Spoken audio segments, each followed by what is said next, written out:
dan menyebabkan dia belum bisa memenuhi undangan dimaksud.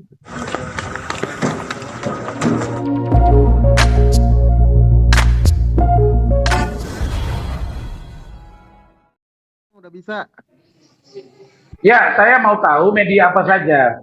Tiba-tiba nanti udah masuk lagi sini kayak kemarin kan. Media apa saja? Hah? Ini Rasman. Media apa saja? Media apa saja? Cumi-cumi. Oke. Ada keji Oke. Bang, Inten. Oh iya, saya dengar suaramu. Oke. Ada Eki Bang. Oke. Warta Kota. Oke. Oke. Ada POV sama Mantra Room. Oke. Ada Popular Ya sudah. Selebtub, Halo Selebriti, NTV. Oke, silakan. Nanti kalau ada yang masuk nongol Nikita atau siapapun di luar kita, kalian langsung tegur dia ya.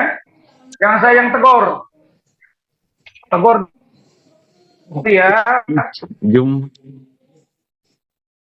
Jangan masuk ke dia gitu loh, atau ke orang lain yang tidak berkepentingan. Oke, kita mulai. Silakan. Ada diperiksa Bang, dia bakalan datang ya Bang atau seperti. Oke. Pertama, saya sedang berada di Johor, Malaysia. Ada sesuatu urusan dan saya bersama dengan abang saya, Bang Haji Wirdansa, bang kandung saya, dan bersama dengan istri saya. Kenapa saya bawa ini Bu Ade? Supaya jangan dikira apa yang disampaikan Nikita Mirzani tentang sosok seorang perempuan yang nelpon saya, yang macam-macam, yang tadi akan goyah. Tidak. Dan kita udah biasa gitu-gitu dibuat. Begitu juga dengan Ibu Eni di Medan, saya dari Medan tadi, Bu Ade dari Jakarta, dan bersama dengan ajudan saya. Jadi terkait dengan Fadel Al-Fajar Bajide, memang sudah ada surat undangan klarifikasi. Jadi jangan ditafsirkan sebagai sebuah surat panggilan. Dia sudah ada tahapannya. Ada undangan klarifikasi yang disampaikan oleh Polres Metro Jakarta Selatan kepada klien kami, Saudara Fadel Al-Fajar Bajide, yang diminta untuk hadir pada hari Jumat, berarti besok ya, pada hari Jumat, tanggal 27/2024 pukul 14 WIB. Tetapi karena dua hal. Pertama, Saudara Fadel Al-Fajar Bajide lagi kurang sehat. Kita udah koordinasi mulai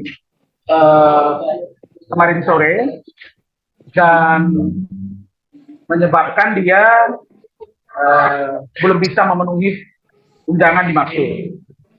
Begitu juga dengan tim saya.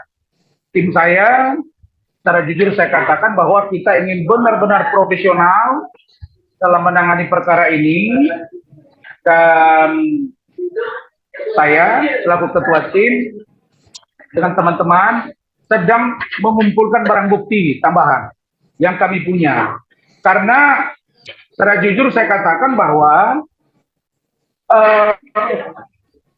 kalau ada bahasa-bahasa dari saudari NM yang mengatakan saya sibuk preskon itu salah.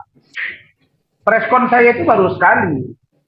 Selebihnya itu wartawan yang meminta seperti yang kalian lakukan kepada saya malam hari ini. Dari luar negeri ini pun saya layani. Apalagi saya 12 tahun jadi wartawan. Apalagi posisi saya sekarang adalah Wakil Ketua Dewan Pimpinan Pusat Penasehat Lembaga Bantuan Konsultasi dan Bantuan Penegakan Hukum Persatuan Wartawan Indonesia PWI Pusat. Jadi saya paham kebutuhan wartawan.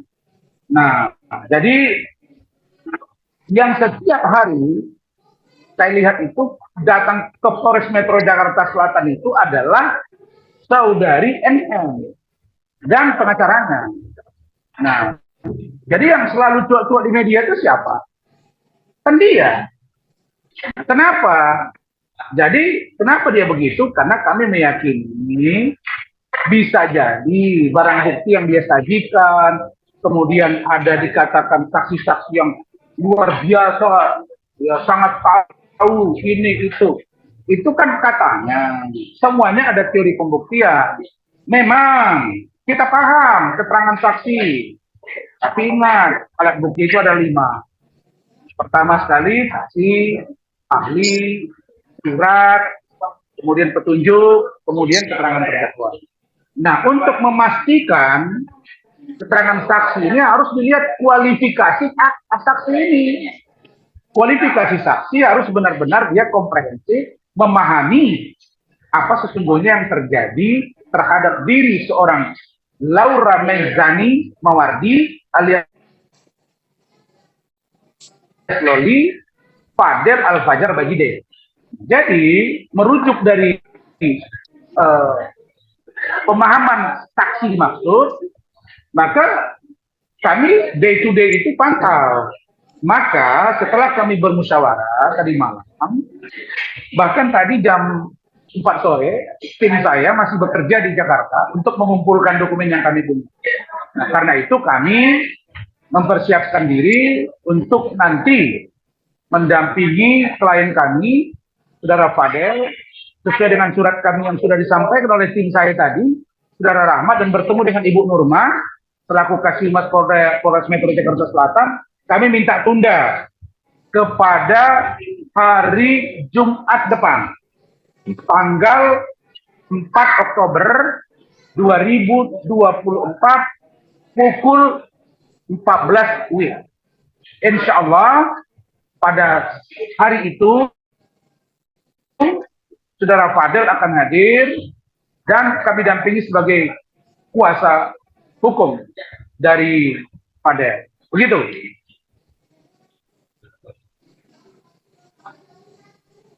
Bang, izin nanya. Silakan. Berarti Ya. Fadel dari kemarin belum menerima surat panggilan atau abang belum menyampaikan secara langsung? Kalau sekarang sudah menyampaikan, gimana reaksi Fadel? Soalnya kemarin dia bertemu secara langsung di Polres. Gimana, Bang? Iya. Dia pada waktu itu di preskon kami, Fadel mengatakan siap. Tapi kesiapan ini kan, anak ini kan tidak paham. Dia tidak paham bagaimana yang disebut dengan klarifikasi, bagaimana dengan penyelidikan, bagaimana dengan penyidikan, bagaimana dengan penetapan tersangka, nanti prosesnya akan menjadi terdakwa dan lain-lain dan lain-lain. Maka menjadi tugas kami sebagai lawyer untuk memberi pemahaman yang komprehensif tentang dia dan pasal-pasal yang diduga dilakukan oleh Saudara Fadel. Nah, setelah kami menjelaskan kepada dia, kemudian barang bukti dikumpulkan, ya ternyata ya dia mulai dia berpikir tentang dokumen, mana dokumen yang ini, mana dokumen yang ini. Apalagi kami lihat ada keterangan katanya yang tahu betul, yang bisa melihat bagaimana Loli di apartemen, yang lain-lain. Nah, ini semua kumpul-kumpul data. Nah, jadi kemarin sore kita baru dapat info surat itu sampai kepada kita. Tetapi baru kami bedah kasus tadi malam. Kemarin malam maksud saya. Dan kita putuskan untuk menunda karena dia kurang sehat. Kemudian barang bukti yang kami pegang juga masih belum lengkap. Jadi kami buat surat tadi. Kita menghargai sekali panggilan itu, surat permintaan klarifikasi, dan kita akan hadir pada hari Jumat mendatang. Jadi bukan Fadel tidak siap, dia sangat siap, bahkan meminta untuk dilakukan pertemuan dengan seorang Laura Meizani Mawardi atau Loli. Dan saya agak aneh juga ya, kalau ada seorang pengacara yang mengatakan bahwa, oh kami tidak mau dilakukan konfrontir. Dia nggak berwenang, peraturan Kapolri tentang manajemen penyidikan. Dan yang terbaru, di situ ada restoratif justice, kemudian ada permintaan gelar perkara khusus, kemudian konfrontir. Itu bagian dari yang kami sampaikan, itu hak dia, hak klien itu. Kalau dia merasa misalnya selama ini baik-baik saja, tiba-tiba ada pengakuan yang berbeda dari Loli. Ada apa dengan Loli? Apakah ada yang menyuruh dia?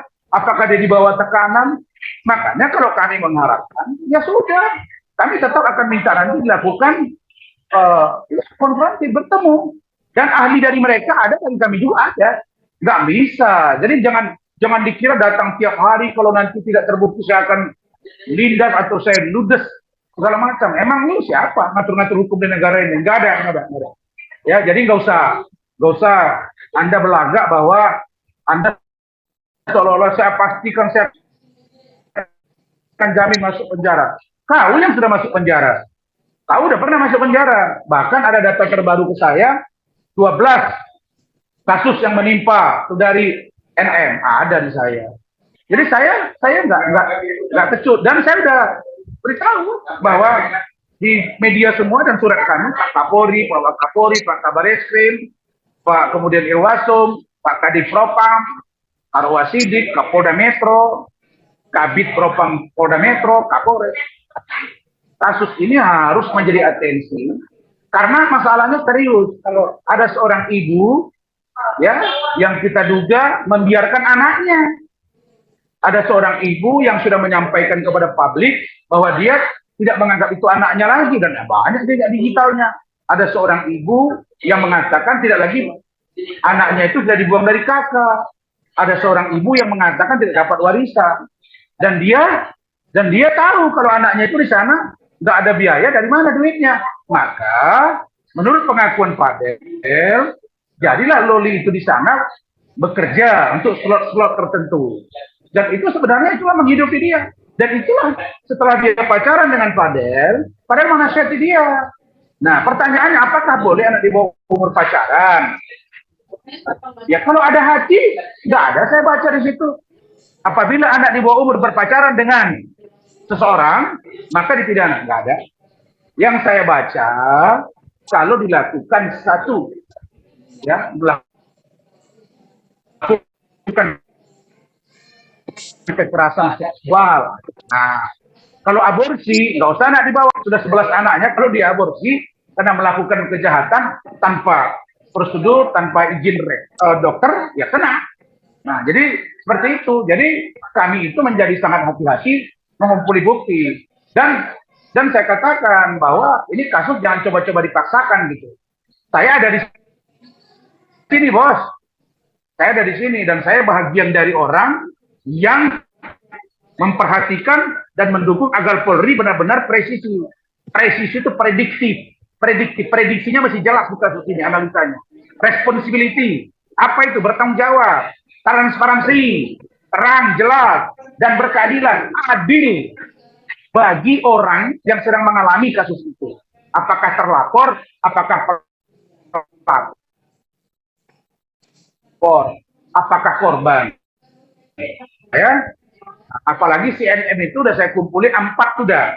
Oh, Anda bilang, oh laporkan saja. Ya, kan kau tidak tahu apakah sudah saya laporkan atau tidak. Kita lihat aja, ya, lihat aja si Dennis mulutnya ember itu, udah kena kan? Nah, saya nggak ada apa-apanya NM di mata saya, jujur aja. Nah, ya kalau dia mau datang ke Polres, ketika klien kami diperiksa kan dia bilang mau ditendang, dipukuli, ya udah datang kau. Coba kau buktikan kata-katamu itu. Kami lihat. Dan klien kami udah ngomong, aku mau lihat bang, om apakah saya dipukuli atau seperti ini, berani nggak? Aku lihat, datang kau NM. Ya, saya nggak pernah berkomentar banyak ini itu, Dia bilang jangan senggol, dia senggol saya. Dibilang saya cabul, dibilang saya bukan pengacara. Aduh, kau ini. Udah jelas SP3, kasusnya dihentikan. Nah, tapi kalau kau, ya Allah, udahlah, koreksi dirimu. Dan kau tidak menghargai Dokter Oki. Aku menghargai Dokter Oki, makanya aku agak lembut menghadapi kau kemarin itu. Nah, dan karena Oki bilang, sudah bang, begini, oke, saya komunikasi. Aku gak menghargai dia. Kenapa? Karena kau senggol saya. Ini kasus pure antara Fadel dengan Doni dan kalian pelapor. Kok pribadi saya kau senggol-senggol? Hah? Kok kau bilang pula saya yang duluan? Saya posting seorang Fadel dan keluarganya ke rumah saya. Ingat itu. Besoknya kami preskon.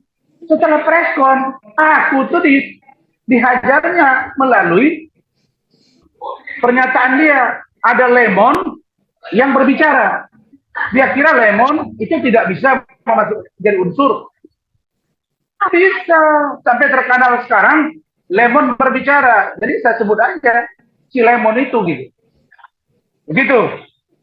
Bang, tadi ucapan abang katanya memang ada juga nungguin juga ya kedatangan. Coba satu-satu ya. Satu ya. Bang, Ya bang, tadi kan abang bilang ada juga katanya mau ketemu sama Niki juga bang di Polres, itu benar bang tadi bang?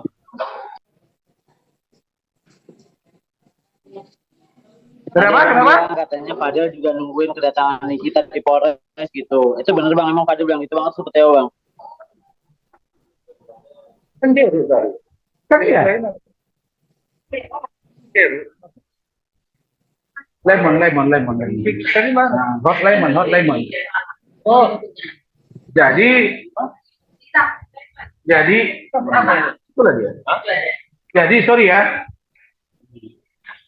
Jadi abang saya dia karena bahasa Malaysia dia nggak tahu jeruk lemon di sini kan. Itu ya. Jadi saya kan menyampaikan bahwa NM itu mengatakan kalau dia bertemu dengan Fadel, dia akan tendang seperti menendang kursi, nggak boleh dikasih bangkit, kemudian dihajar lagi pakai apa itu yang putih itu, ya dan pastikan datang, insya Allah kalau panjang umur. Lalu dia datang aja dia. Saya mau lihat dia apa itu. Kalau dia tidak datang, berarti kamu memang banyak baca NM. Gitu aja. Ya, jadi kalau di mata saya, kok nggak kebal hukum gitu.